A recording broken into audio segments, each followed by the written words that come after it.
ears of a cricket are located on the front legs just below the knees.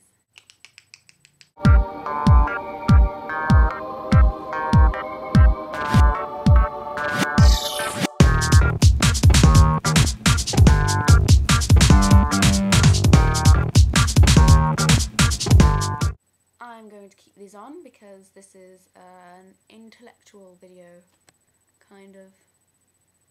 Yeah. So I was reading the Metro today. First of all, front page, sports. Sports on the front page of a newspaper. How stupid is that? Like, that's not important news at all. In fact, that's really boring, and I would look at it and go, oh, I don't want to read that. If it weren't for vlogcountries, I'd just walk past it, because I don't want to know about sports.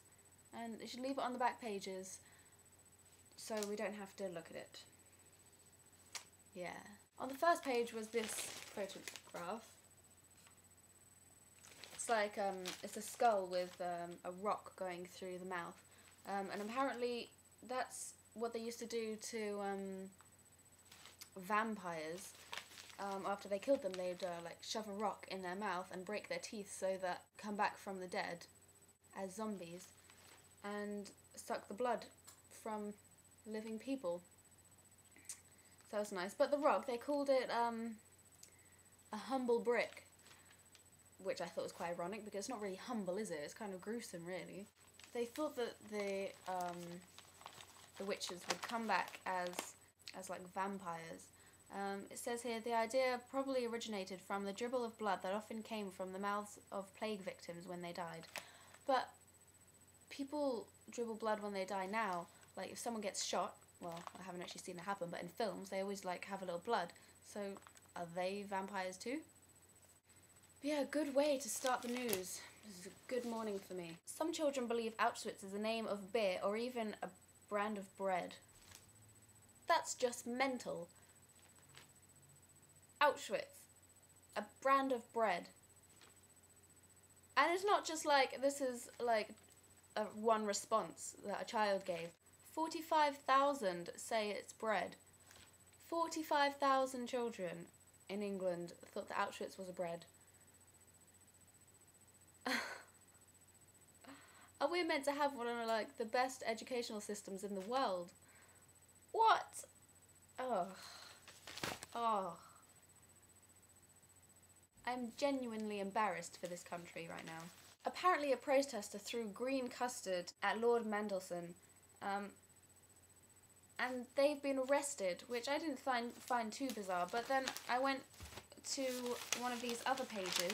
In Afghanistan, wife beaters who have committed partner abuse, honour killings, female genital mutilation, and the abuse of young girls have just been banned from their house for a fortnight and monitored by the police, which probably doesn't even mean anything, really.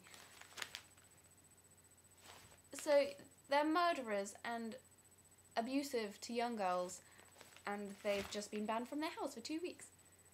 And then someone throws a bit of jelly at someone and they go to prison. I remember why I don't read the newspaper now. It infuriates me. Apparently there's a new brand of crisps that just came out. Cornish pasty flavoured crisps. Not quite sure, first of all, what's that doing in the newspaper? And second of all, ew. Miss Parker, age 51, as soon as you open a bag up, the distinctive aroma of the Cornish pasty hits you. I wouldn't really call it an aroma, as more of a stench. Father Devlin, who's obviously a pastor somewhere, says, words cannot express the sickness I feel at how these people can murder in cold blood innocent people. Right. Surely that doesn't really make sense, because religion kills innocent people all the time, thousands of people every day, millions of people every day, and they don't feel bad about it and just think they're still going to heaven. So I thought that was a bit strange, really. I think probably one of the most interesting articles from this newspaper was entitled "Afternoon Naps Up Diabetes Risks by a Quarter." Me and my friend were sitting there thinking, before I read the article, can't understand how, so I read it. It still doesn't really make sense. It says, the body clock disruption could play a role. Could play a role. That's its description. So, yes, good. Jade Goody is dying, and she's just got christened. I wonder why. I wonder why she'd choose this time in her life to become christened. Apparently her father said, this service did feel like the end. I don't know when I'll see her again, if ever, if you know what I mean. I think we know exactly what you mean. You mean that your daughter's dying and you might never see her again. So, I don't understand why he would think we'd be confused by that, really. Funniest comment in this newspaper. There's a woman, and she raises chickens and has eggs, and this is how one of the eggs turned out. Looks like a bowling pin. And she says, I've done a bit of research, and there's nothing to suggest you should ever get eggs in this shape. I wouldn't have thought so either. No, but unlike her, I didn't have to research it to realise. This is quite disturbing. It says, women wanting to study art or fashion have to pose in underwear to earn a place at the Wuhan Science and Technology Institute. That's kind of grim, really. If you want to just study art or fashion, you have to get naked in front of hundreds of judges. And here's some of the girls doing it. Be quite... ooh. Not very nice. Back to the Afghanistan thing about the wife beaters. Lovely. They say we've made progress with domestic violence incidents, more than halving in 12 years. But I want to start a national debate on what more we can do to prevent it and challenging attitudes which condone it. Are they really stuck for ideas? Apparently smoking is antisocial now. Well, it says people who smoke feel antisocial, but I rarely see a smoker standing by themselves. Always stand in like a group of people chit-chatting. So I don't know where they get that from. I read I've got a £10 million golden tongue and thought, ooh, very intriguing. It's not actually as interesting as I thought. First of all, I thought this guy had like a giant mole on his tongue or something. It's quite, see if you can see it. There. Quite gross. His taste buds are as important as the vocal cords of a singer or the legs of a top model. Not really. He tastes coffee beans for his living and sees if they're right. I don't know why that's in the newspaper. Actually, most of the articles in here, I don't know what they're doing in here. Don't know what they're thinking. This week's singles. New releases reviewed. They're all pretty good reviews, except the first one, Katy Perry, Thinking of You, Capitol Records, says, imagine a litter of kittens trying to do an impression of Alanis Morissette. This sounds a little like that, but not halfway as cute, as Miss Perry pictured pines and simpers over an old love.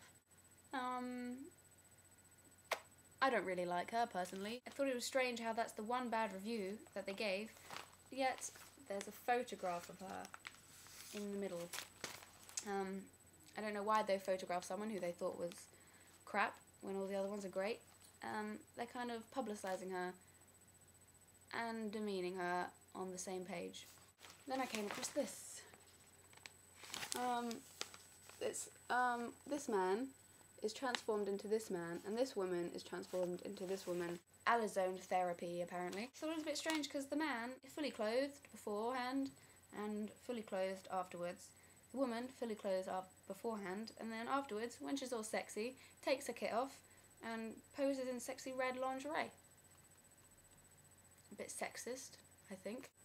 Tried doing the Sudoku but failed. There's an Irish Film Festival in London, Lorcan. Woo! So that's really it for me today. Not very insightful news, sadly, but it was the Metro, which is free on all London transport. I would say I'll see you tomorrow, somebody, but we don't really have a Tuesday person yet. We're looking for someone for Tuesday, so if you're interested, email one of us, preferably Stephen or Amy, and let us know, and we'll consider you. Or probably snap you right up, actually. We need someone for Tuesday, so worth a shot.